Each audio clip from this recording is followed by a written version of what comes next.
2분기 전기와 가스요금 결정을 한 차례 미뤘던 국민의힘과 정부가 오늘 간담회를 열고 다시 의견 수렴에 나섰습니다.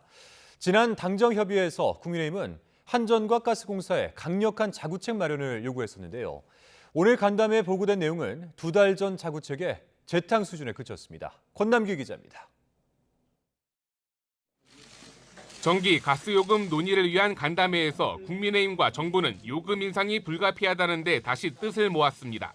다만 시기와 인상폭은 서민생활 안정과 국제 에너지 가격 추이 등을 두루 살펴 결정하겠다고 강조했습니다. 에너지 요금 정상화는 필요하다고 생각합니다. 다만 요금의 조정 폭과 속도를 어떻게 할 것이냐는 조금 더 검토해야 될 부분입니다. 당정은 요금 인상을 하더라도 한전과 가스공사의 강도 높은 구조 조정은 반드시 필요하다는 점을 강조해왔습니다. 한전이 그동안 너무 방만하게 운영되었고 그런 스스로 뼈를 깎는 노력한 후에 국민들에게 어떻게 해달라고 설득하는 것이 도리다라고. 이에 맞춰 두 기관은 이번 간담회에서 비핵심 자산 매각과 고강도 긴축 경영 등을 통해 14조 원씩을 자체 절감하겠다고 보고했습니다. 그런데 한전과 가스공사의 대책 이미 2달 전에 공식 발표된 내용이었습니다.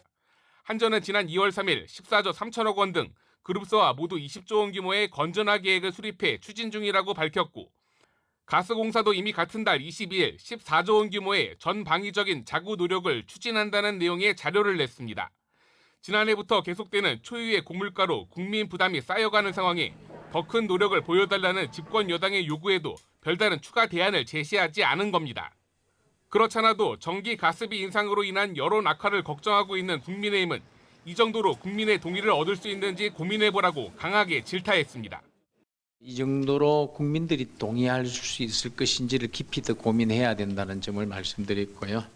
뼈와 살을 깎는 구조조정 노력이 선행되어야 한다는 점을 민생 안정에 사실상 모든 당력을 집중하고 있는 국민의힘이 전기 가스비 인상에 대한 묘수를 찾는 것은 물론 한전과 가스공사에 대한 강력한 구조조정을 이끌어낼 수 있을지 관심입니다. YTN 권남기입니다.